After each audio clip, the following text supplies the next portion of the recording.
So hello guys, good morning everyone. Today we are going to study about 7th Gen current affairs. उससे पहले आप इस channel को subscribe कीजिए और बेल के आइकन को दबा दीजिए ताकि आपको आने वाले वीडियोस जो है उनकी नोटिफिकेशन मिलती रहे। तो स्टार्ट करते हैं without wasting any time. We will start our today's lecture about current affairs of 7th Jan. तो चले पहला देखते हैं। फर्स्ट है पाकिस्तान जो जस्टिस आयशा मलिक है, जस्टिस आयशा मलिक जो कि आपको यहाँ पर पिक्चर में दिखाई देती हैं, इनका नाम है जस्टिस आयशा मलिक। जस्टिस आयशा मलिक जो है वो फर्स्ट सुप्रीम कोर्ट जज बनी है किस कंट्री की? पाकिस्तान की। ये फर्स्ट जज बनी है, सुप्रीम कोर्ट जज ऑफ पाकिस्तान। जो पाकिस्तान जो है वो उसकी कैपिटल जो है वो इस्लामाबाद है और जो वहाँ की कमीशन है, जुडिशियल कमीशन है, जुडिशियल कमीशन ऑफ पाकिस्तान जो है उन्होंने इसके लिए रास्ता साफ कर दिया। किसके लिए? सुप्रीम कोर्ट के जज के पद को संभालने के लिए। यानी कि अब जो सुप्रीम कोर्ट की जज वहाँ पर होंगी पाकिस्तान में वो होगी justice Ayesha Malik. Justice Lahore high court to be elevated to the country's apex court. इससे पहले ये कहाँ पर काम करती थी? इससे पहले ये लाहौर हाई कोर्ट में काम करती थी। अब ये एज सुप्रीम कोर्ट की जज बनेगी और ये पाकिस्तान की पहली महिला है जो कि सुप्रीम कोर्ट का पद संभाल रही है। चले नेक्स्ट है रिलेटेड टू कुकीज़। कुकीज़ पहले हम समझें कि कुकीज़ क्या होता है। What is cookies? आपने देखा होगा जब भी हम कोई वेबसाइट खोलते हैं तो ये कहता है हमें कि एक्सेप्ट कुकीज़। यानी कि अगर आप कोई भी वेबसाइट खोलेंगे तो आपको एक ऑप्शन आता है you have to accept the cookies, यानी कि आपको कुकीज़ को एक्सेप्ट करना, तभी आपका पेज जो है वो ओपन हो जाएगा और रिफ़्रेश भी क्विकली होता है। यानी कि उसमें ब्राउजिंग जो होती है वो बहुत तेज़ होती है, ब्राउजिंग जो होती है विथ स्पीड हो जाती है। तो इसका कारण, पीछे का कारण यही कुकीज़ होता है। कुकीज़ एक तरह से देखें तो ये फ़ायदेमंद है हमारे सिस्टम को चलाने में, हमारे इस नेटवर्क सिस्टम को चलाने में है। मगर दूसरी तरफ कुकीज़ क्या करता है? ये जो यूनिक आईडी होती है, यूनिक इन्फॉर्मेशन जो होती है, जो यूनिक इन्फॉर्मेशन होती है ये इसको सेव करता है। सेव करने के बाद ये इसको अपने ये डिफरेंट वेबसाइट्स पे चला जाता है। जैसे आप देखते हैं आप कोई भी वेबसाइट खोलोगे, जो जो भी ऐड वहाँ पर आते हैं आप चाहते हैं कि नहीं ये हम ऐड नहीं देख सकते, तो मगर तब भी आपको वो ऐड दिखाई देते हैं। जिस ऐड को आपने रजिस्टर ही नहीं किया हो, जिस एडवर्टाइजमेंट को आपने रजिस्टर ही नहीं किया हो, तब भी वो एडवर्टाइजमेंट आती है। तो इसका पीछे का कारण यही कुकीज़ होता है, क्योंकि ये आपकी जो यूनिक आईडी है उसको रीड करता है। रीड करने के बाद ये आपकी एक मेमोरी बनाता है कि आप किस चीज़ में इंटरेस्टेड हैं, किस चीज़ के बारे में आप सर्च कर रहे हैं। तो ये आपको उसी के रिकॉर्डिंग आपको जो है एडवर्टाइजमेंट देता है। यानी कि फॉर एग्जांपल मान लो आपने अभी जो है कोई शॉपिंग की है, आपने शॉपिंग वेबसाइट खोली हुई है। जब आप शॉपिंग वेबसाइट खोलते हैं तो उसके तुरंत बाद ही जब आप रिफ़्रेश करेंगे तो आपको डिफरेंट शॉपिंग वेबसाइट्स के एडवर्टाइजमेंट आती है। उसका कारण यही कुकीज़ होता है। तो इसमें क्या हुआ कि फ्रांस जो है, फ्रांस को लगा कि ये कुकीज़ जो है ये एक थ्रेट बनता है। कैसे थ्रेट बनता है? इसी तरह की, क्योंकि आपकी इंफॉर्मेशन जो है वो निकाली जा सकती है थ्रू कुकीज़।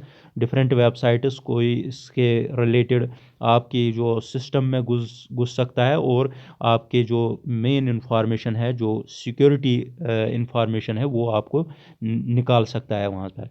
तो फ्रांस ने क्या किया?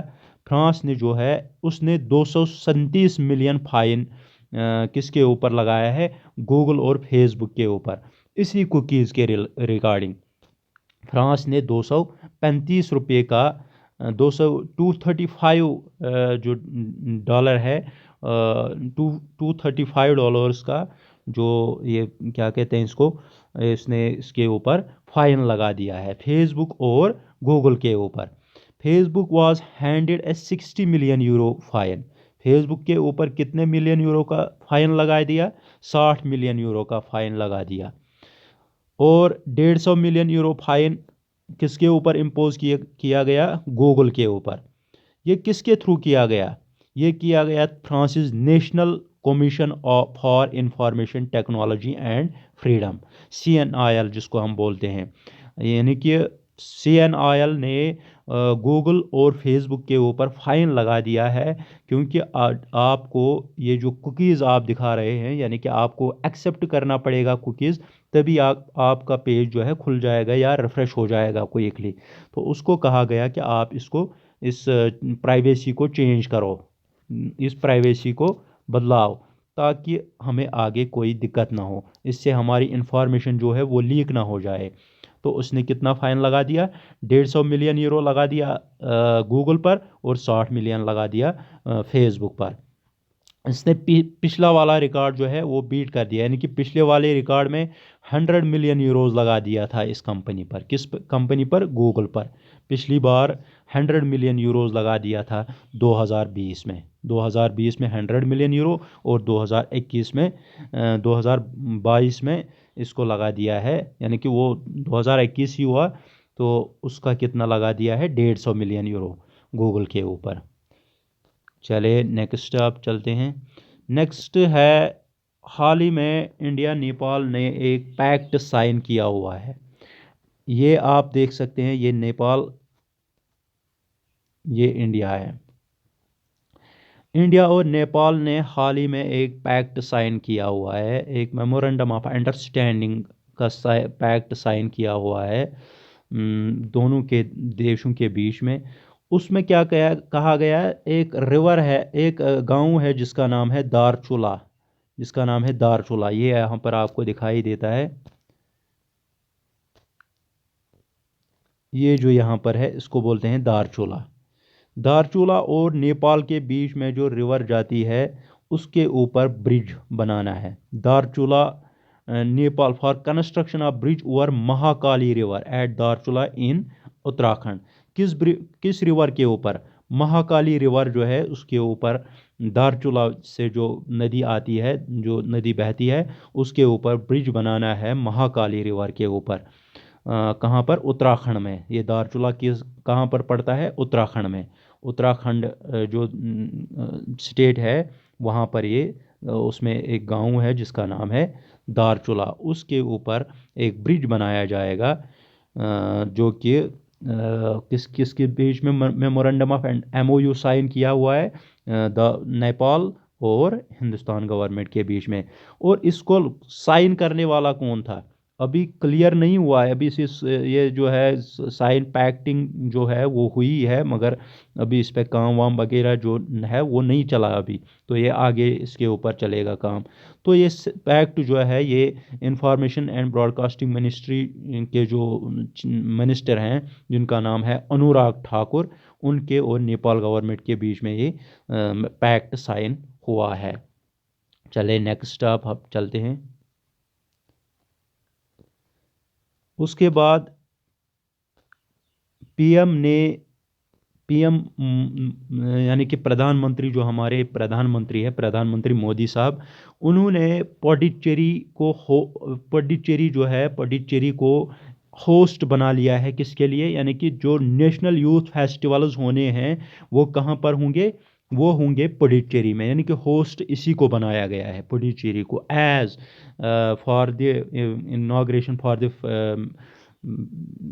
Festival of national youth festival, जो कि कहाँ कहाँ पर बनाया गया है? उड़ीसा, ये पुडुचेरी में।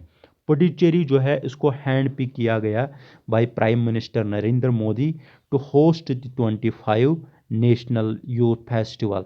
25th नेशनल यूथ फेस्टिवल को ऑर्गेनाइज करने के लिए पुडुचेरी को चुना गया है। द 25th, ये कितना संस्करण है इसका? 25वां अध्याय इसका हो रहा है। यूथ फेस्टिवल का 25वां हो रहा है। 25वां यूथ फेस्टिवल जो है ये किस तारीख से किस तारीख तक चलेगा पुडुचेरी में? 12 जनवरी से 16 जनवरी तक, 12 जनवरी से 16 जनवरी 2022 तक ये संस्करण चलेगा।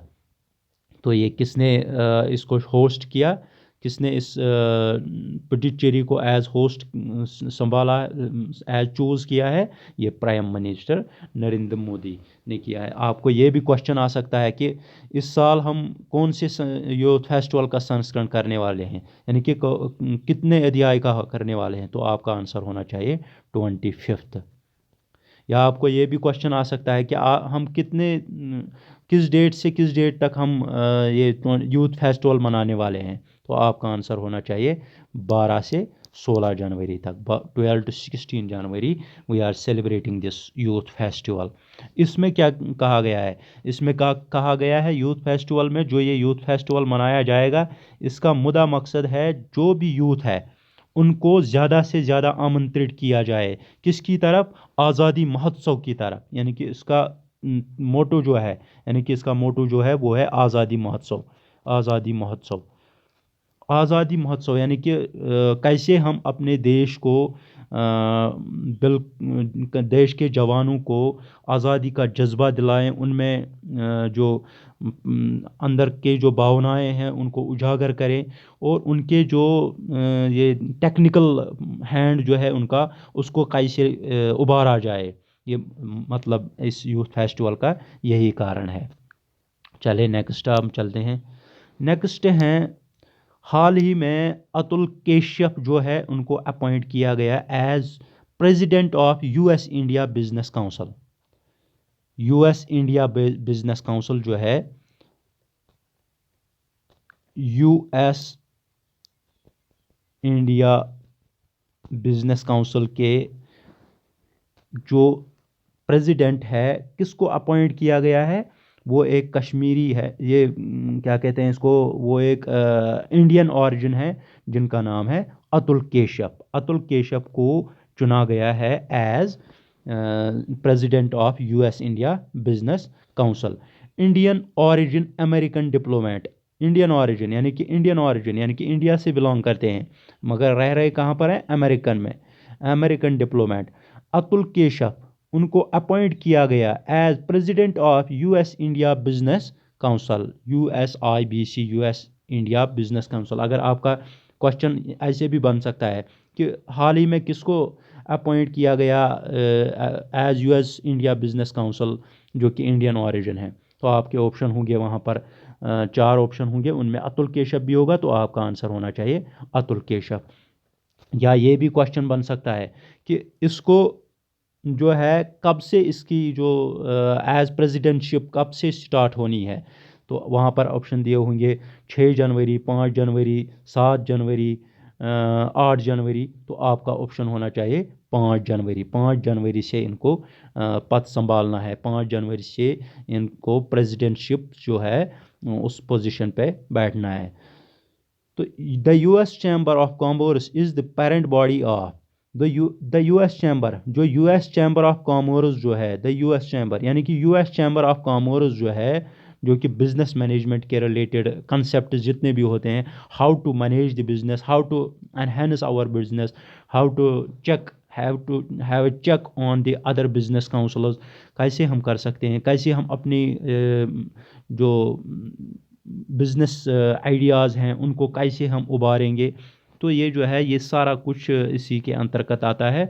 तो business chamber of commerce is the parent body, ये किसकी पेरेंट बॉडी है, यूएसआईबीसी की, यूएसआईबीसी यानी कि यूएस इंडिया बिजनेस काउंसिल की पेरेंट बॉडी है US chamber of commerce. Atul Keshap जो हैं उन्होंने रिप्लेस किया किसको, यानी कि इससे पहले निशा देसाई बिस्वाल, ये भी इंडियन ऑरिजिन थी, ये भी इंडियन ऑरिजिन थी। निशा देसाई बेसवाल इससे पहले का एज प्रेसिडेंट थी, कहाँ पर, यूएस इंडिया बिजनेस काउंसिल। अब उसकी जगह, उसके जगह अब कौन आए हैं, उसकी जगह अब आए हैं अतुल केशप, जो कि अब यूएस इंडिया बिजनेस काउंसिल के हेड रहेंगे। तो ये भी आपको कंप्लीटली यूएसए जो है, यूएसए जो है इसकी कैपिटल वाशिंगटन है, वाशिंगटन डीसी। इसके राष्ट्रपति कौन है? इसके राष्ट्रपति हैं Joe Biden. Joe Biden. India की कैपिटल है न्यू दिल्ली। और इंडिया के प्रेसिडेंट कौन है? रामनाथ कोविंद। और इंडिया के प्राइम मिनिस्टर कौन है? नरेंद्र मोदी। नरेंद्र मोदी। तो चले, ये हो गया यहाँ पर ये वाला। अब चलते हैं नेक्स्ट। नेक्स्ट जो है वो है जी अशोक कुमार। जो आपको यहाँ पर दिखाई दे रहे हैं इनको कहते हैं जी अशोक कुमार। जो यहाँ पर इमेज में आपको दिखाई दे रहे हैं इनको कहते हैं जी अशोक कुमार। जी अशोक कुमार को अपॉइंट किया गया एज डीजी। डीजी का मतलब क्या है? Director general of national mission for clean Ganga. इनको अपॉइंट किया गया एज डीजी। डीजी किस किस के लिए डीजी अपॉइंट किए गए हैं? National mission for clean Ganga, NMCG.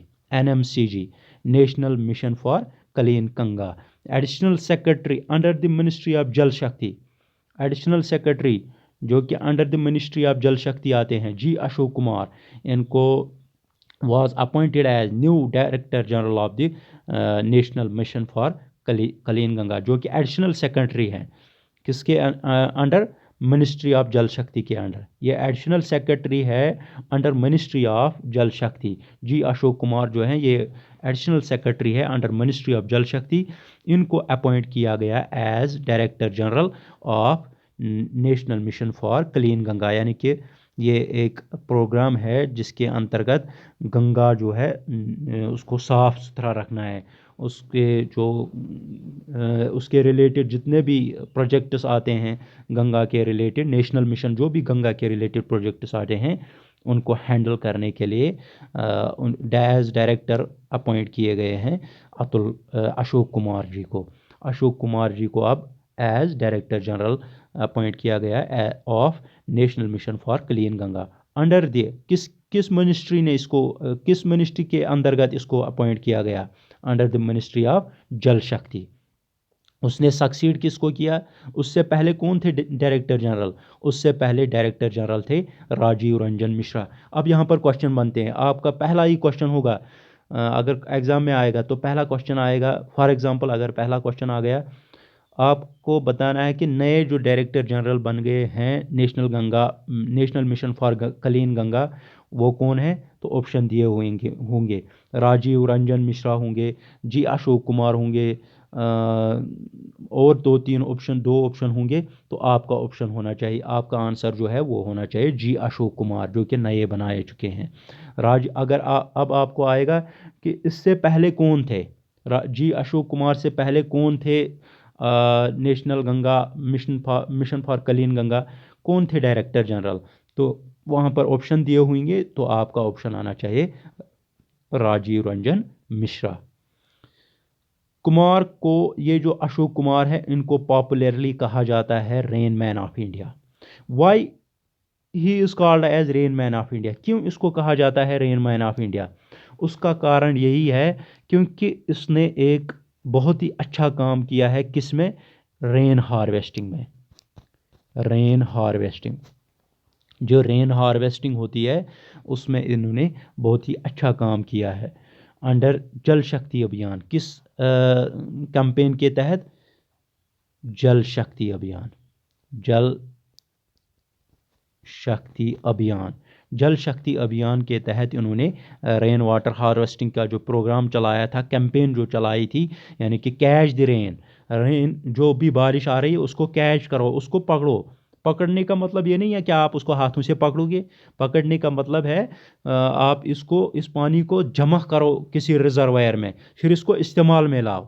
फिर उसके इस्तेमाल, चाहे आप ये इरिगेशन पर्पज़ के लिए या किसी और पर्पज़ के लिए, तो इनका मुद्दा मकसद यही था, कैच द रेन कैंपेन जो चलाई थी इन्होंने, इसीलिए इनको रेन मैन ऑफ इंडिया भी कहा जाता है। तो अगर आपको एग्ज़ाम में ये भी क्वेश्चन आ सकता है कि आप बताइए इनमें से किसको एज कहा जाता है कि रेन मैन ऑफ इंडिया, यानी कि popularly known as rain man of India. वहाँ पर आपके ऑप्शन होंगे राजीव रंजन मिश्रा, जी अशोक कुमार। तो आपका ऑप्शन, आपका आंसर जो है वो जी अशोक कुमार होना चाहिए, जी अशोक कुमार। अगर जी अशोक कुमार वहाँ नहीं दिया होगा तो वहाँ पर दिया होगा नन ऑफ द अबव, तो आपका आंसर होना चाहिए नन ऑफ द अबव। तो ये हो गया यहाँ पर कंप्लीट। तो these were the some current affairs which I discussed with you। तो ये मेन करंट अफेयर्स जो हैं वही मैंने लिए हुए थे। तो होप आपको मेरी लेक्चर जो है अच्छी लगी होगी। तो आप प्लीज़ इस चैनल को सब्सक्राइब कीजिए और बेल के आइकन को दबा दीजिए ताकि आपको नोटिफिकेशन, जो भी मैं लेक्चर इसके ऊपर यूट्यूब के ऊपर डालूंगा तो आपको उसकी नोटिफिकेशन मिलती रहे। तो उसके लिए आपको मेरी चैनल को सब्सक्राइब करना पड़ेगा। फिर बेल का आइकन ये जो है यहाँ पर आपको दिखाई देता है, ऐसे ही लिखा होगा सब्सक्राइब, सब्सक्राइब करना है। फिर ऐसे ही एक घंटा दिखाई देगा, जो है घंटी जो है उसके ऊपर दबाना है, तो उससे क्या होगा, आपको नोटिफाई किया जाएगा। जैसे ही मेरा अगला लेक्चर आएगा तो आपको नोटिफाई किया जाएगा। होप सो आपको बहुत अच्छा लगा होगा। Thank you everyone.